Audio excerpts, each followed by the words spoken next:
আমি একজন বৌদ্ধ ধর্মগুরু হয়েও তাকে সম্মান করি। ভগবান গৌতম বুদ্ধ আমাদের বলেছেন, পূজা কুলাবাতে পূজাং বান্দাকু পাটি বান্ধানাং। যারা সম্মানীয় ব্যক্তিকে সম্মান করে, যারা পূজনীয় ব্যক্তিকে পূজা করে, তারা পূজা সম্মান লাভ করে থাকে। নবীজি কিরকম মানুষ ছিলেন আপনারা অনেকে জানেন। অনেকে মনে করে যে নবীজি খুব কঠোর মানুষ ছিলেন। না, নবীজি হযরত মুহাম্মদ সাল্লাল্লাহু আলাইহি ওয়াসাল্লাম তিনি ছিলেন পয়গম্বর, মানুষের প্রতি অত্যন্ত দরদি।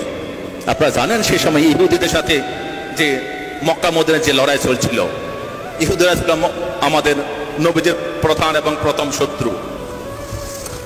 সেই একই দুই ইহুদি ভদ্র মহিলা নবীজিকে একদম দেখতে পারতেন না।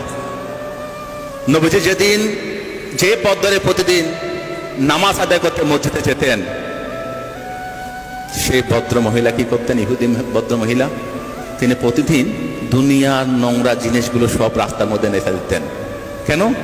নবীজি তো উঁচু পা করে নামাজ পড়তে যাচ্ছেন, তার প্রতি মধ্যে যদি ময়লা থাকে তাহলে তার নাপাক হয়ে যাবেন, নামাজ জায়েজ হবে না।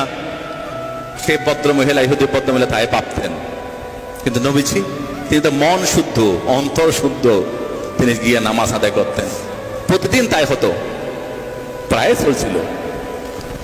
একদিন নবীজি যখন যাচ্ছেন, দেখলেন যে সেই জায়গার মধ্যে কোনো ময়লা নেই, রাস্তা পরিষ্কার। নবীজি ভাবলেন কি হলো, এই ভদ্র মহিলা কোথায় গেলেন, যিনি প্রতিদিন আমার নামাজে যাওয়ার পথে ময়লা ফেলতেন, কাদা ফেলতেন, নোংরা ফেলতেন। তিনি খবর নিলেন তিনি কোথায় থাকেন। চলে গেলেন সেই বৃদ্ধা বুড়িমার কাছে, গিয়ে বললেন, দেখলেন যে তিনি বিছানায় শায়িত। নবীজি বলছেন, মা তুমি কি অসুস্থ? বলছে, হ্যাঁ বাবা, তুমি কে? বলছে, আমি সেই হযরত মুহাম্মদ, যিনি প্রতিদিন নামাজ আদায় করতে যাওয়ার সময় তুমি নাপাক করার জন্য ময়লা ফেলতে। আজকে আমি দেখলাম রাস্তার মধ্যে কোনো ময়লা নেই, কোনো কাদা নেই। আমি বুঝতে পারলাম তুমি আর কোনো ক্ষতি হয়েছে, তোমার কোনো অসুবিধা হয়েছে, তাই তোমাকে আমি দেখতে ছুটে আসলাম।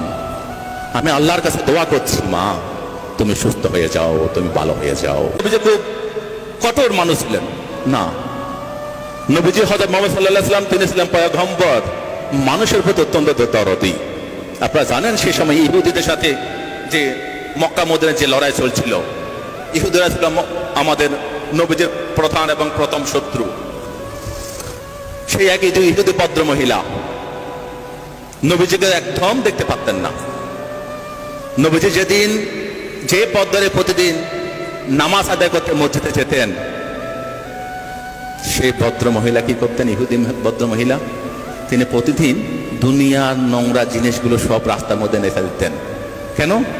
নবীজি তো উঁচু পা করে নামাজ পড়তে যাচ্ছেন, তার প্রতি মধ্যে যদি ময়লা থাকে তাহলে তার নাপাক হয়ে যাবেন, নামাজ জায়েজ হবে না।